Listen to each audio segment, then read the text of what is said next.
Bulldogs. All right, today I thought I would make a video on AI and education because this is something that I think is really important. It's maybe a tool that you don't even realize that you have right now that really changes education permanently, and it's only going to get better, right? So there's two components to this. So the first thing is actually using AI for learning, and then the second thing is that AI is a tool that makes it so you don't have to learn as many things as you did before, right? So let me explain what I'm talking about here. So first of all, using AI for learning, right? This is something that I found pretty fascinating as I was really just kind of delving into this and thinking about education and what the future of it is and how AI impacts that.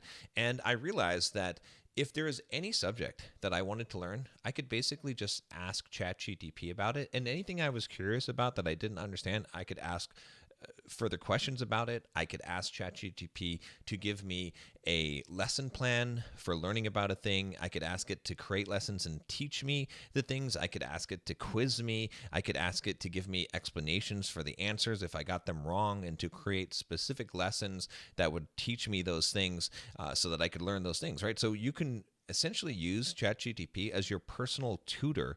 And again, this might not apply to all fields, but for most of the things that you would learn in college, all that information is out there on the internet, and ChatGPT has absorbed it, and it's correct about those type of things. Now, historical things, yeah, dates and events and things like that, obviously it gets some of those answers wrong. But as far as education, as far as mathematics, as far as physics, and in sciences, pretty much that's accurate information. And so you can really get essentially an advanced degree just by using ChatGPT, right? So there's really no need to go to any other resource than AI, right? Yeah, and you could cross-reference with other things. But even if you just said, okay, I don't trust ChatGPT or an AI to give me all the information, which I don't know if that's really a wise choice. I'm pretty confident on the information that you're getting as far as mathematics and physics, and you can test that information to see if that makes sense. You could also ask it for a list of books. You could ask it for reading material. You could ask it for where to get the information or what you should study so that you know what to study, right? So you can essentially learn how to code. You can learn physics. You can learn science. You can learn just about any subject just by asking AI about it, which is really interesting. I was actually experimenting with this in terms of quantum physics because I wanted to know a little bit more about quantum physics and test my knowledge in that area. And I basically asked ChatGPT to give me an education in quantum physics to start giving me lessons and then to quiz me on where I had weak areas and then on those weak areas to give me information so that I can understand the things that I don't understand. And yeah, it's quite phenomenal, right? I mean, you can literally just go and start figuring out where you have gaps in knowledge. And let's say that you're working on some kind of physics and you don't understand an equation. You can literally ask ChatGPT to explain to you the equation, and you could ask it to tell you what mathematical concepts do you need to learn in order to understand the equation, right? So for example, let's say that you don't know calculus and you're looking at an equation that uses calculus.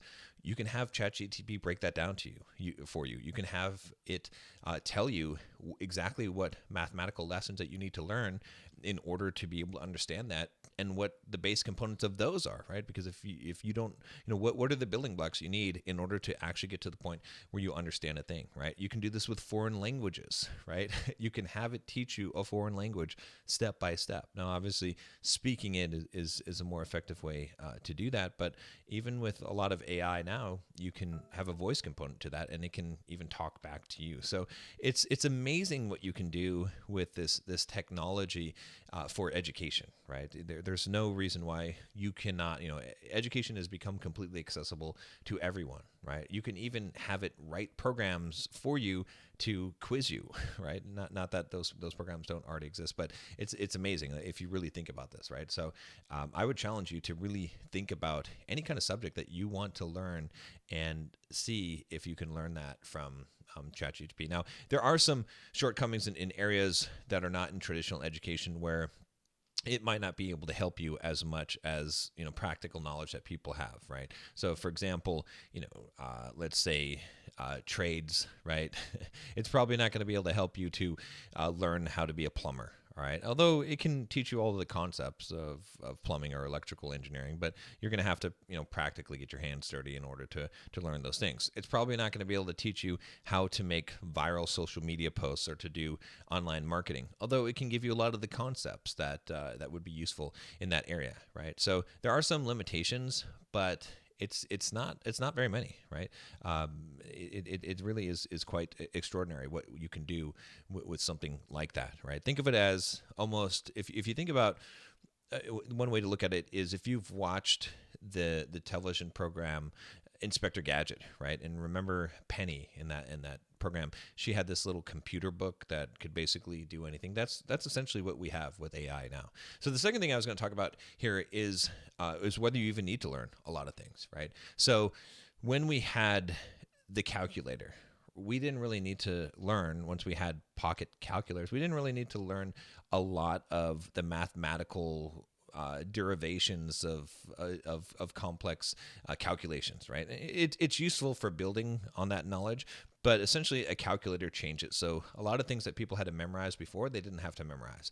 When we had phones in our pockets and we had access to the internet, we had Google. It made it so that there was a whole other host of information that we didn't need to have in our head. We didn't have to memorize dates and facts or even locations of restaurants or driving directions or any of those things, because we know that we can access those when we need them. So it's kind of like a second brain that's outside of ourselves, right? But now we're hitting into a new era where now you have things like ChatGPT and other AI systems that are on your phone. So the question is, what do you actually need to learn? What things do you need to learn that you cannot learn on the fly as you need them, right? And those are going to be the higher level concepts and the constructs of how all things fit together, right? And perhaps the things that you learn so that you can think in a better way. But in reality, there's a whole bunch of stuff that is really not essential for you to learn in terms of doing your job or functioning in society once you get used to just relying on AI to do these things for you or to answer the question for you. And that's going to become more and more, right? And it's really our jobs right now to discover how much of our brain can we offload to AI, right? That might seem a little bit crazy and a little bit scary, but there are going to be people that figure this out, and those people are going to be way more effective than the people that don't figure this out. The example that I use is one of the old people today that aren't really familiar with computers and the internet or the iPhone, right? Those people are intelligent people, right? The problem is that to us, a lot of elderly people or older people that don't really understand the internet and don't know how to use it, they seem dumb to us, okay? Because they're not able to access that second brain, right? They're still smart, they're still educated, but they seem dumb to us because their capabilities are limited. The same thing is going to happen in the next generation, right? You can bet right now that the kids that are growing up with AI right now and are using it for homework and for school and for learning, that in the future, if you're not one of those people, if you haven't adapted that and learned how to use AI, that you're going to be the dumb one. You're going to appear to be the dumb one. And technology is advancing at an extremely rapid rate, and it's going to be faster because of AI.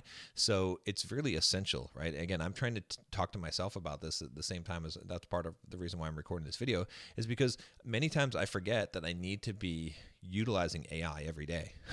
I know that sounds really, really silly when you think about that, but it is really true. Like I forget that that's what I should be doing. I should be utilizing. I should be figuring out all the ways that I can utilize this in order to simplify my life and to make it so that I'm able to have a lot more access to knowledge and brain power than what I normally have, because I need to get into the habit of that, because it is going to become an essential skill, right? You're literally going to be handicapped if you don't know how to use AI. In fact, one of the things that I'd love to do, which I'm really curious about this, if you have a way of doing this, a simple way of doing this, I would love to take everything in my world and train a AI model on it, right? So for example, I know there's ways to do pieces of it, but I would like to have an AI model that's trained on all of my email data, all of my data that's in my Evernote, all of my YouTube videos,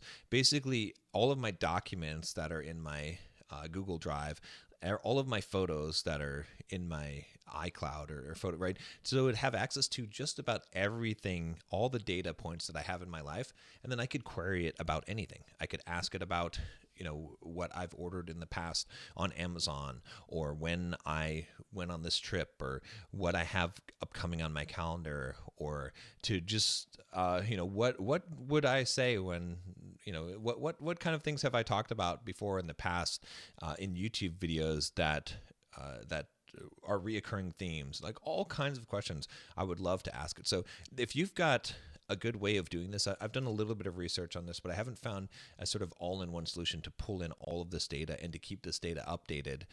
It doesn't even have to be updated on a daily basis. It could even be something that you run once every couple of months if it's an intensive thing. But ideally, it would be updated. And I think there's a real market for something like that. But just for my own personal use, I would love to have something like that. So if you have an idea about that, shoot me an email at john@bulldogmindset.com.